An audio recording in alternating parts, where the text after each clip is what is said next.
Dopamine is often misunderstood. While most people associate it purely with pleasure or rewards, the neuroscience behind it reveals something much more fundamental. Dopamine is about motivation and the pursuit of goals. It spikes not when we achieve something, but when we move toward it. That means the act of taking consistent steps, showing up daily, even in small ways, is where the brain finds its momentum. When we focus too much on end results, we overlook the power of process-based reinforcement. This is the key to becoming consistent. The trick is learning to reward effort, not just outcomes. The more we signal to the brain that effort matters, the more it wires in that behavior. Over time, this strengthens neural circuits tied to persistence. Consistency becomes easier, not because the task changes, but because the brain now seeks the act itself.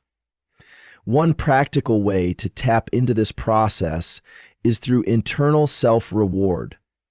After completing a small task, whether it's writing a sentence, showing up at the gym, or simply getting out of bed on time, take a moment to acknowledge it. You don't need a trophy or external praise. A simple mental statement like, "That was a win," or "I did what I said I would do," is enough to trigger a dopamine release. This internal reward mechanism is subtle but powerful.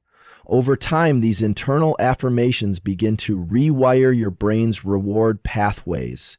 Instead of waiting for big outcomes to feel good, you start feeling good for simply showing up. This encourages repetition. The more frequently this feedback loop occurs, the more naturally consistency begins to form. The brain learns to crave the effort itself. Small wins build momentum. They may seem insignificant in isolation, but from a neurobiological perspective, they matter immensely. Every time you complete a small task and reward yourself mentally, you're reinforcing the behavior loop. This loop becomes a self-enforcing habit. The brain begins to expect and desire that same hit of dopamine, not from results, but from the rhythm of the routine. This is how consistency transitions from being difficult and forced to something that feels internally driven. It's not about willpower anymore, it's about chemistry. The key is to shift your focus away from distant goals and instead learn to fall in love with the steps that lead there. When the process becomes the reward, staying consistent stops being a struggle. It starts to feel like flow. One of the biggest mistakes people make is delaying their sense of satisfaction. They tell themselves they can only feel good after reaching a milestone, losing the weight, finishing the project, getting the promotion. This delays dopamine and leaves the brain in a motivational drought. But when you train yourself to feel satisfaction from daily effort, you reverse that. You flood your system with positive reinforcement in the present, not the future. This rewiring builds emotional resilience. Even when things aren't going well or results are slow, you continue to show up. Why? Because your sense of identity and reward is tied to effort, not outcome. That's a powerful place to operate from. It means consistency is no longer tied to external validation. You become self-sufficient in your motivation. This is especially important when you're just starting a new habit or trying to rebuild discipline. The early stages of any routine are fragile. You don't yet have momentum. You don't yet trust yourself fully. But what you do have is the ability to direct your focus. Each time you show up, no matter how imperfectly, you have a chance to reinforce that action in your nervous system. Tell yourself, this is what consistency looks like. That simple phrase, repeated often, becomes a neurological signal. It tells the brain that this behavior matters. Over time, these signals accumulate.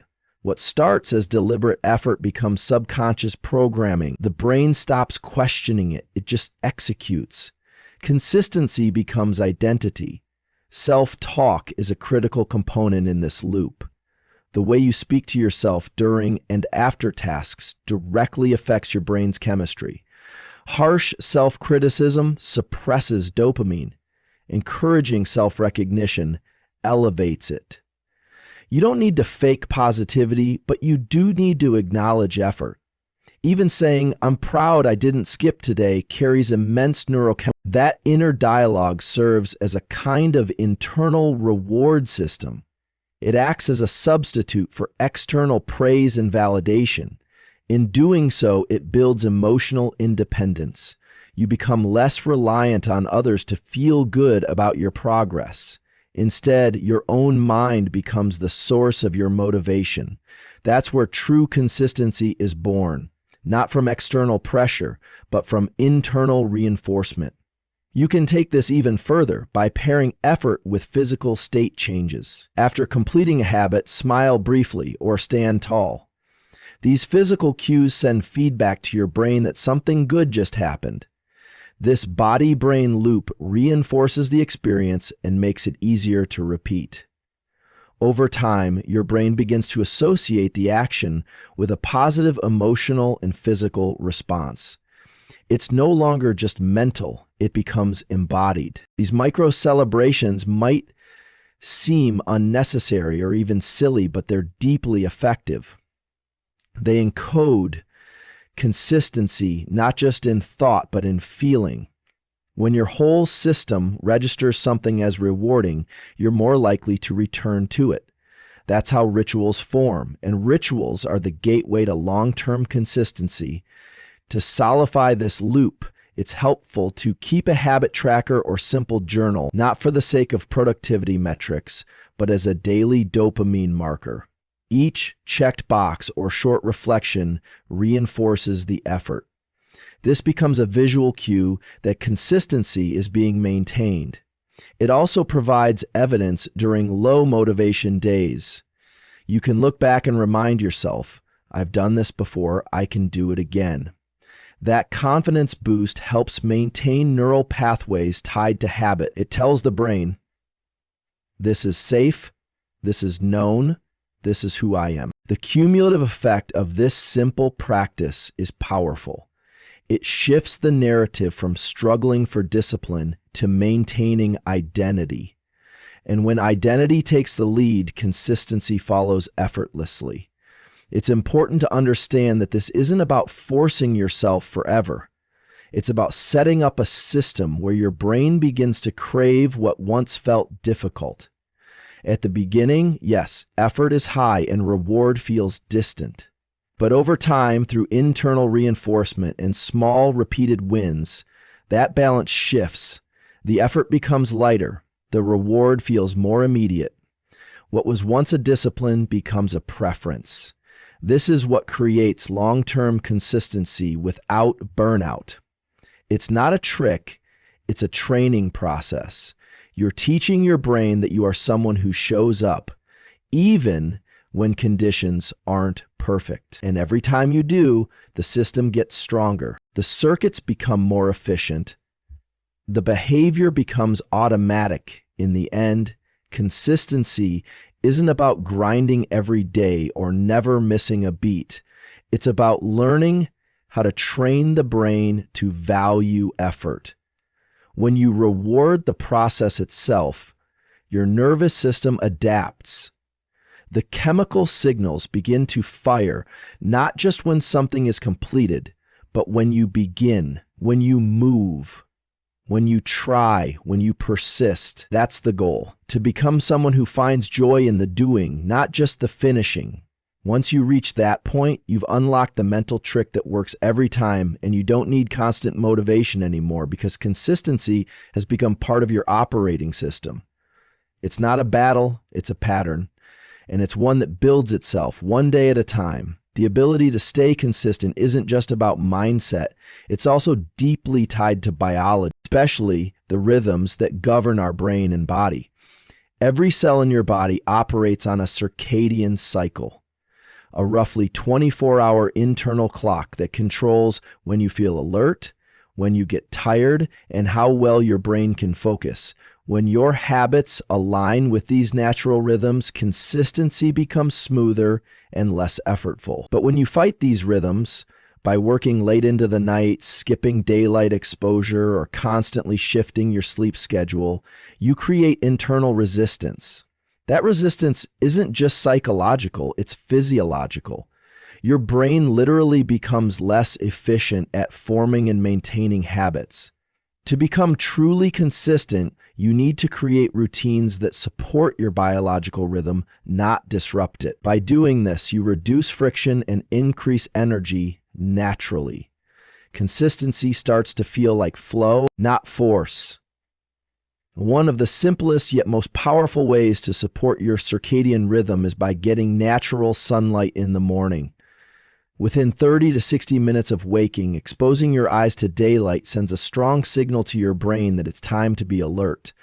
This light exposure suppresses melatonin, the hormone that makes you feel sleepy, and boosts cortisol in just the right amounts to enhance focus and motivation. This kickstarts your day with the proper chemical environment for action.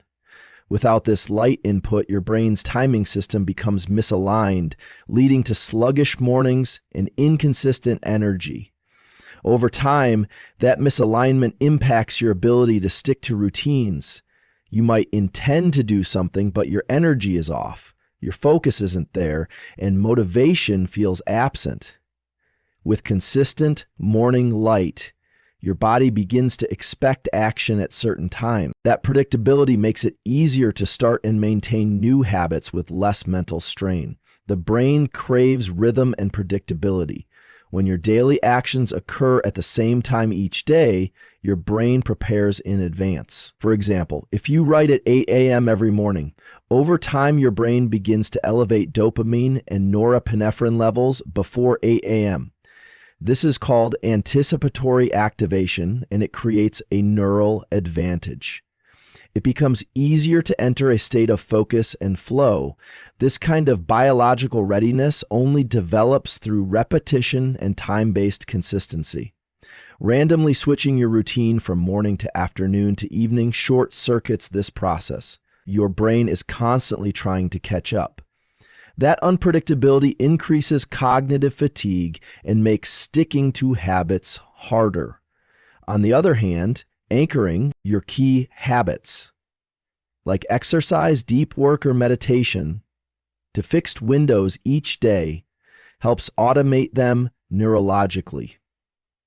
It's no longer just about discipline, it's about training your biology to support your goals. Meal timing also affects your circadian rhythm and therefore your capacity for consistency. Eating at irregular hours, especially late at night, can disrupt your internal clock. When your digestive system is active at odd times, it sends conflicting signals to your brain about when it's time to rest or focus. This can lead to poor sleep, sluggish mornings, and decreased willpower throughout the day. Regular meal timing reinforces a steady biological rhythm.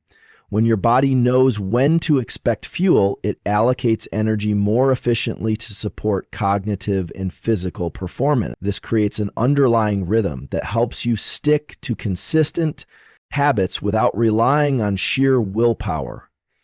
Energy levels become more predictable, mood stabilizes, and task execution improves. Even something as simple as eating your meals within the same window each day can have a profound impact on your ability to follow through consistently on the things that matter.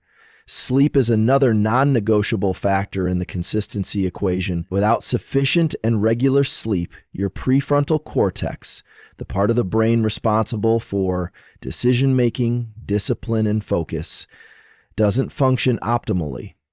Poor sleep makes it harder to resist distractions, harder to start tasks, and harder to stay emotionally regulated. All of these are essential ingredients for consistency. A common misconception is that staying up late to finish something is a productive sacrifice, but chronic sleep disruption undermines your ability to be consistent in the long term. Quality sleep is foundational to mental clarity, emotional balance, and habitual execution. Keeping a regular sleep-wake schedule strengthens your internal clock, leading to improved energy timing across your day. That improvement reduces the mental resistance you feel when approaching consistent routines. With better sleep, your brain doesn't fight your intentions, it supports them. Exercise is another rhythm-based habit that affects overall consistency. When done at regular times, physical activity becomes a cue that signals energy and focus. It improves circulation, enhances mood via endorphin release, and boosts cognitive performance through neurochemical changes. But the timing of exercise matters. Exercising too late in the day, especially close to bedtime, can delay your circadian rhythm by pushing your alertness window too far into the night. Morning or early afternoon exercise, on the other hand, supports alignment by reinforcing your body's natural cycle of activity and rest. When your energy, alertness, and movement are all in harmony, consistent routines become easier to maintain. Movement doesn't just benefit your body, it acts as a physiological message to your brain that you're active, capable, and ready. It sets the tone for productivity and self-discipline throughout the day. Temperature, light, and even sound all play a role in how your body tracks time. For instance, your core body temperature naturally rises in the morning and peaks in the afternoon, then drops in the evening to signal sleep. Knowing this, you can schedule focused work and mentally demanding tasks during your temperature peak. This small alignment increases the odds of sticking with hard tasks because your brain and body are optimized to perform at that time. When you try to push through important work during your biological low points, it often feels like resistance. That leads to procrastination, inconsistency, and frustration. Instead of blaming your willpower, consider whether you're trying to act against your biology. Designing your routines around these physiological rhythms reduces effort and increases follow-through. This is a subtle but powerful way to stay consistent, not by working harder, but by working with your natural cycles. Another overlooked factor in biological consistency is light exposure in the evening. Just as morning sunlight helps anchor your rhythm, evening light, especially from screens, can throw it off. Blue light delays melatonin production, making it harder to fall asleep and shifting your entire rhythm later. This affects the next morning's wakefulness, energy, and ability to focus.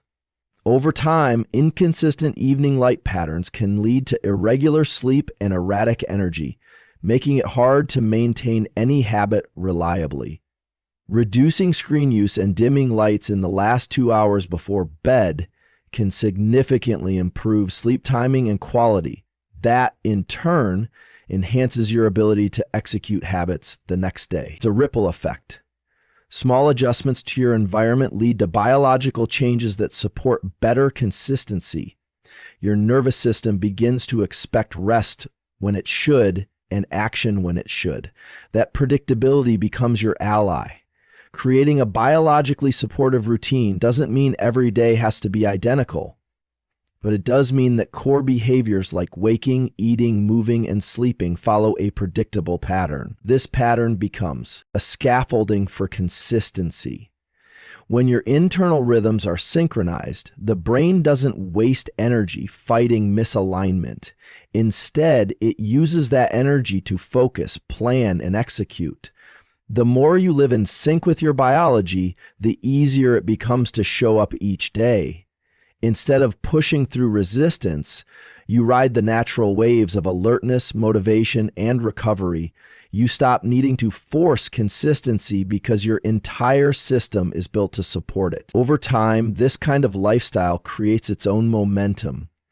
It feels sustainable because it is. You've designed a life that aligns with how your body and brain naturally operate. And that alignment is the hidden foundation of lasting consistency. The brain is a deeply visual organ. It processes visual information faster than any other form of input and uses it to make constant predictions about what should happen next.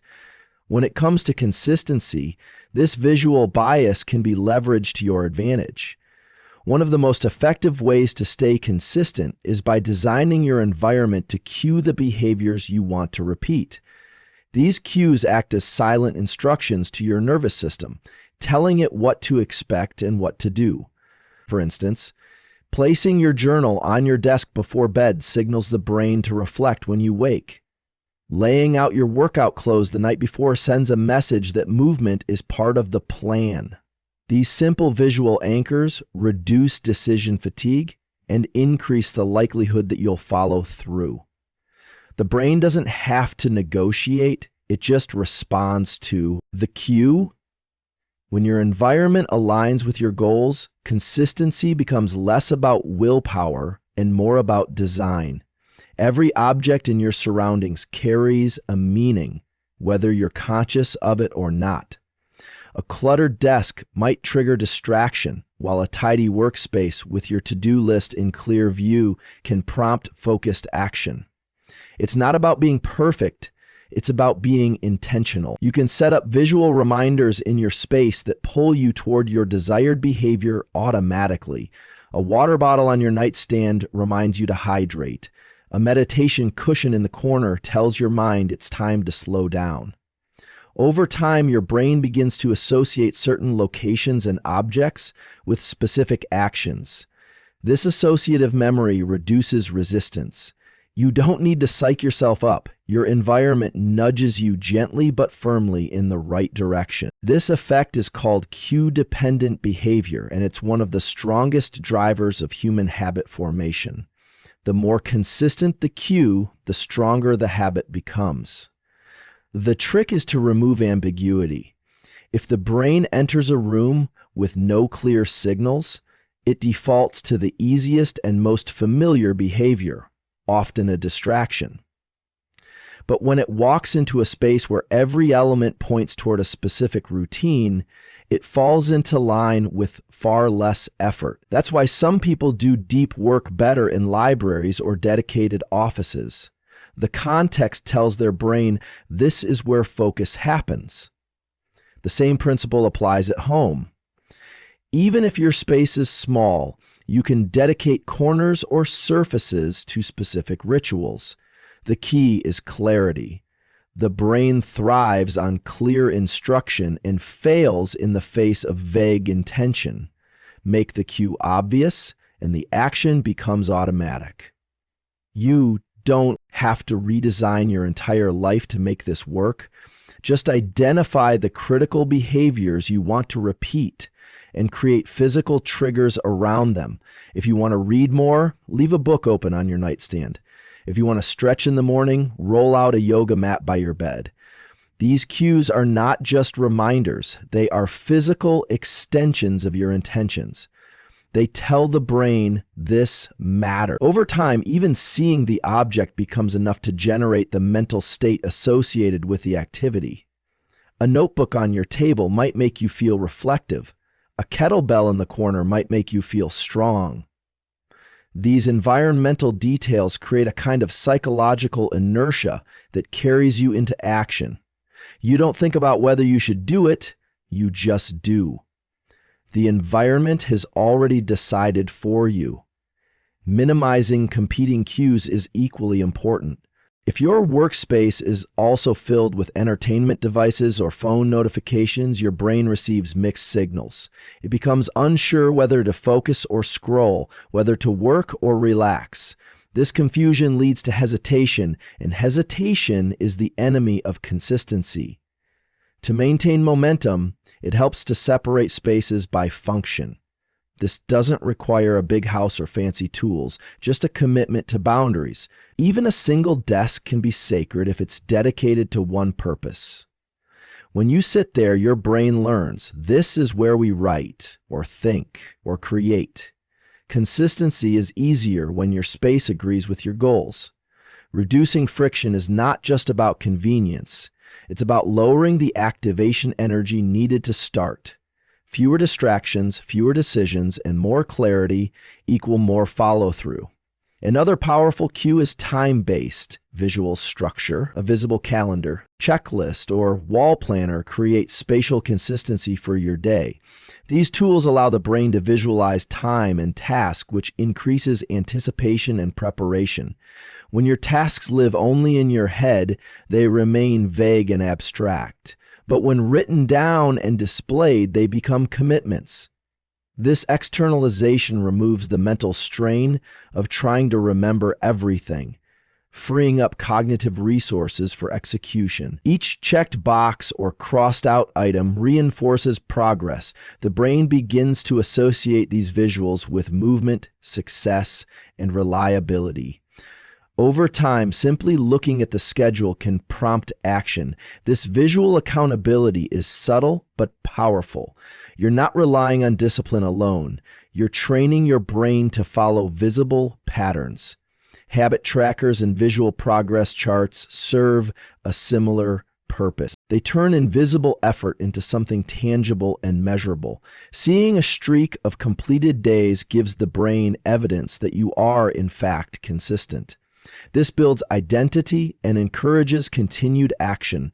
The visual format taps into your innate desire for completion and closure.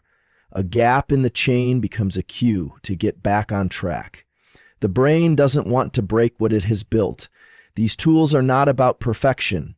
They're about presence. They remind you of your commitment every time you see them. And because they live outside your mind, they hold you accountable when motivation dips. They also offer emotional reinforcement. Each mark is a small win. Small wins add up to long-term behavior change. Digital cues can also play a role, but they should be used sparingly and with intention. A well-timed alarm, a focused app screen, or a wallpaper with a quote can serve as reminders to act. However, digital spaces are often overloaded with competing signals. That's why physical cues tend to be more effective. They're grounded in your real environment and not easily dismissed or swiped away. The tactile nature of physical objects creates a stronger neural imprint. Still, digital cues can enhance your system if they're simple, consistent, and aligned with your goal. A lock screen that says, "Just start," or a reminder that pops up at your habit time can nudge you toward action. The key is to keep them minimal. Too many digital interruptions can confuse your focus rather than support it. The beauty of visual cueing is that it creates behavior without a fight. You're not trying to force yourself to do something. You're designing a world in which the desired behavior feels like the obvious next step. This is the essence of consistency. It's not about motivation surges or sudden willpower. It's about creating a predictable loop between environment and action. When your brain sees something, it knows what to do. That certainty reduces internal resistance. It makes habit execution feel smooth rather than forced. And once this loop is established, it becomes difficult to break. Not because you're rigid, but because the system flows on its own. The cue leads to the behavior, and the behavior reinforces the cue. Ultimately, consistency is about clarity. The clearer your intentions, the clearer your actions.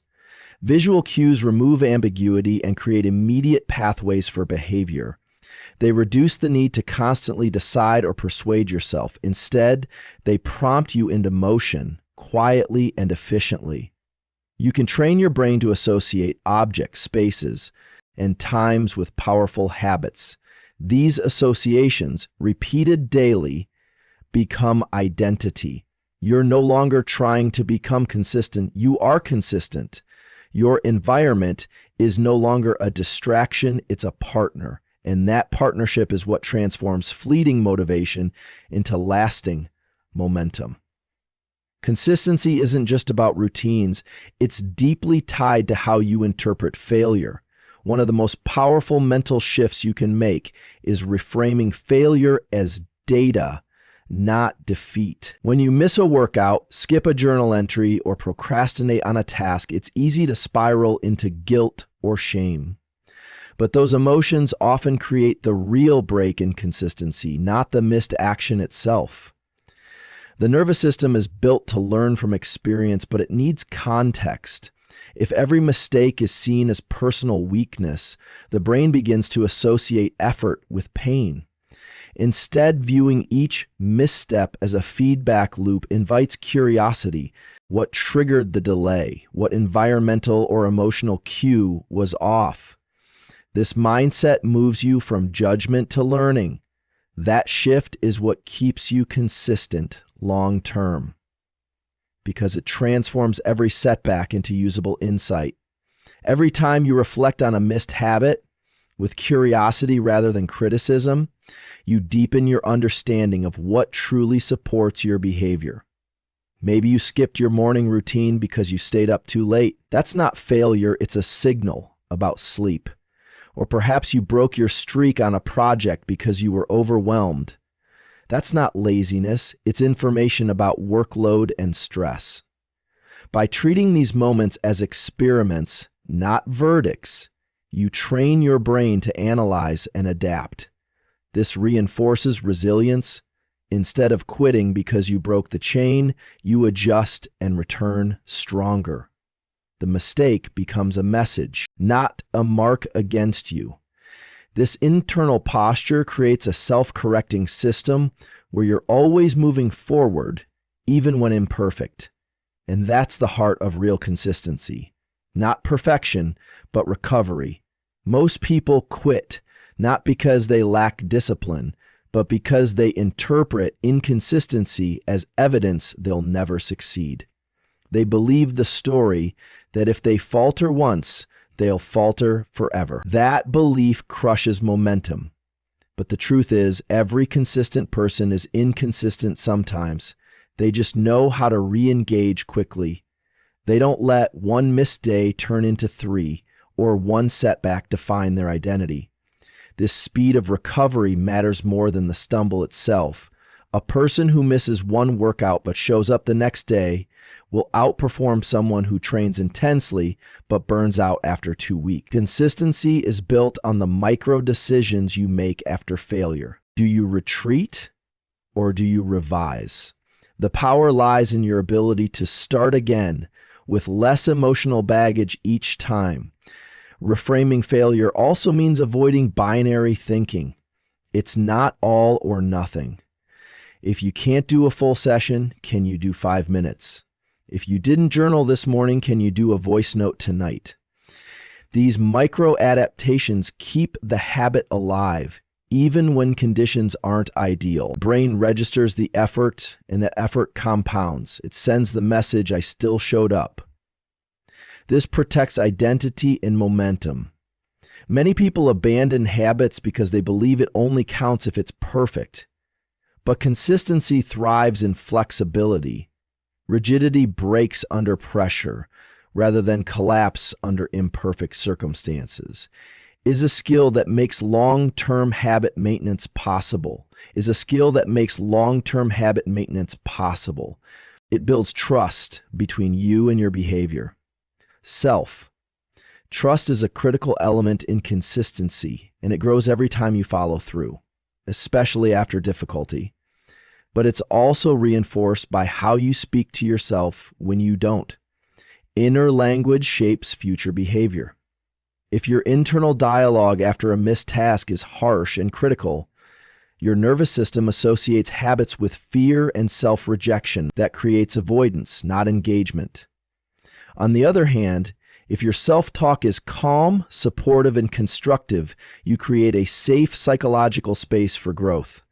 The brain becomes more willing to try again because the cost of failure isn't punishment, it's reflection.